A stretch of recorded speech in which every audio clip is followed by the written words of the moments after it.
नमस्कार दोस्तों, स्वागत है आपका मेरे चैनल पे। दोस्तों, अक्सर हम बात करते हैं कावेरी इंजन के बारे में कि ये क्यों डेवलप नहीं हो रहा, और अभी दोस्तों हम इसके सब्स्टिट्यूट के रूप में जनरल इलेक्ट्रिक के ही इंजन इस्तेमाल करते हैं, और फ्यूचर के प्रोजेक्ट के अंदर भी हमने उसी के इंजन लगाने के बारे में सोचा हुआ है। तो दोस्तों आज एक अच्छी खबर आ रही है जो कि IIT मद्रास और जनरल इलेक्ट्रिक के जॉइंट प्रोजेक्ट से जुड़ी है, और वो भी दोस्तों इंजन के किसी पार्ट को बनाने को लेकर। तो चलिए दोस्तों इसी के ऊपर बात करते हैं।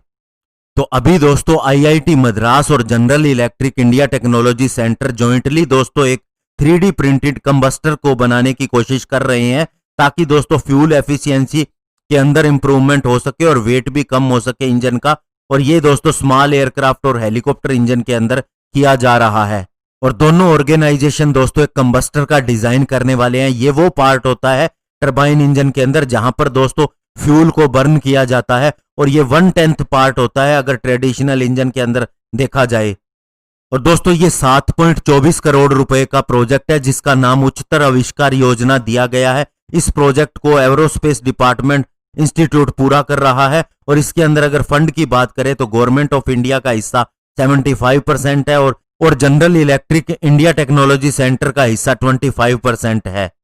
और दोस्तों जो अब कंबस्टर बनेगा उसके अंदर 4 ही पार्ट होंगे, और जबकि अगर हम कन्वेंशनल मैन्युफैक्चरिंग की बात करें तो उसके द्वारा बनाए गए कंबस्टर के अंदर 30 पार्ट होते हैं। और दोस्तों इसे बनाने का जो सबसे पहला एम है, पहला ऑब्जेक्टिव है, वो है इसकी लेंथ को कम करना, जिससे दोस्तों इसका वेट भी कम हो जाएगा और इसके अंदर फ्यूल कंजप्शन भी कम होगा। और दोस्तों इस इंजन का इस्तेमाल जो होगा वो कई जगह पावर जनरेशन के लिए हो सकता है। इवन दोस्तों लार्जर एयरक्राफ्ट के अंदर भी इसे एक ऑक्सिलरी पावर यूनिट के इस रूप में इस्तेमाल किया जा सकता है, जिससे कि दोस्तों एक डिसेंट्रलाइज्ड पावर जनरेशन या बैकअप के लिए ये काम में आ सकता है। और रिमोट लोकेशन के अंदर भी दोस्तों इसका इस्तेमाल किया जा सकता है। Hybrid solar wind smart grid के अंदर भी ये सॉल्यूशन दे सकता है। हालांकि दोस्तों मार्केट के अंदर बहुत से इंप्रूव्ड वर्जन है कंबस्टर डिजाइन के, लेकिन इस प्रोजेक्ट का एम जो है उनसे भी इसे बेटर बनाना, एक ऐसा डिजाइन बनाना जिसके अंदर एडिटिव मैन्युफैक्चरिंग टेक्नोलॉजी और इसके अंदर नॉन इंट्रूसिव लेजर डायग्नोस्टिक्स भी हो। और दोस्तों इस प्रोजेक्ट ने कई जगह पर सफलता भी हासिल कर ली है। इसने दोस्तों अपने मास्टर कॉन्फ़िगरेशन का टेस्ट भी कर लिया है, और इसके अलावा इसकी लेंथ को थोड़ा कम करके उसके अंदर क्या डिफरेंस आएगा इस चीज को भी देख लिया है। अभी दोस्तों जो टीम है वो ऑप्टिकल डायग्नोस्टिक एक्सपेरिमेंट के ऊपर काम कर रही है।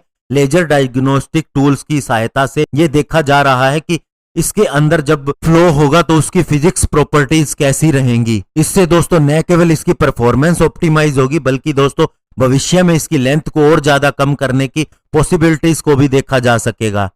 और दोस्तों इंजन का वेट इस पर डिपेंड करेगा कि उसके अंदर कंबस्टर किस तरह से फिट किया जाता है और डिजाइन किया जाता है। और दोस्तों जो एक्चुअल वेट सेविंग होगी वो इस हिसाब से होगी कि एडिटिव मैन्युफैक्चरिंग के अंदर कौन सा रॉ मटेरियल इस्तेमाल किया जा रहा है, और इससे अच्छा खासा फर्क पड़ जाएगा वेट के अंदर, और कम से कम 50% तक वेट के अंदर कमी आ सकती है अगर हम कंपेयर करें कन्वेंशनल कंबस्टर की तुलना में।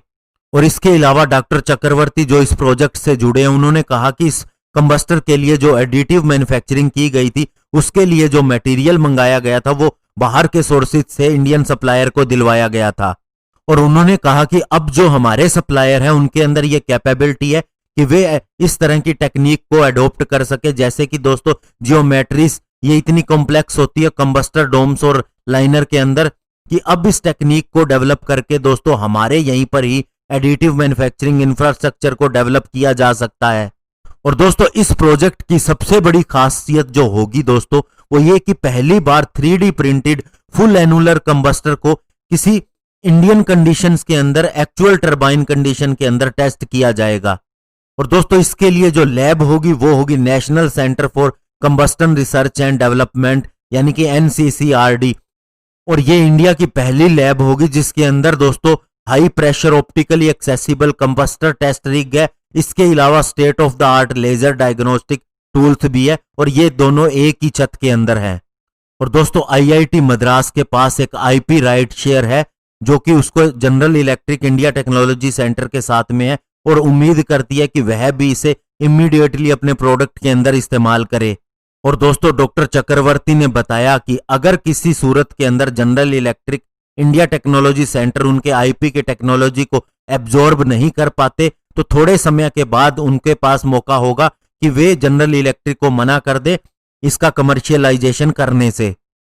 और दोस्तों ये कमर्शियलाइजेशन क्या होगा कि किसी सिमिलर संस्था को ऐसा ही लाइसेंस देना जिससे वे इस तरह का प्रोडक्ट बना सके जिसे आईआईटी मद्रास ऑलरेडी बना चुकी है या फिर बना सकती है।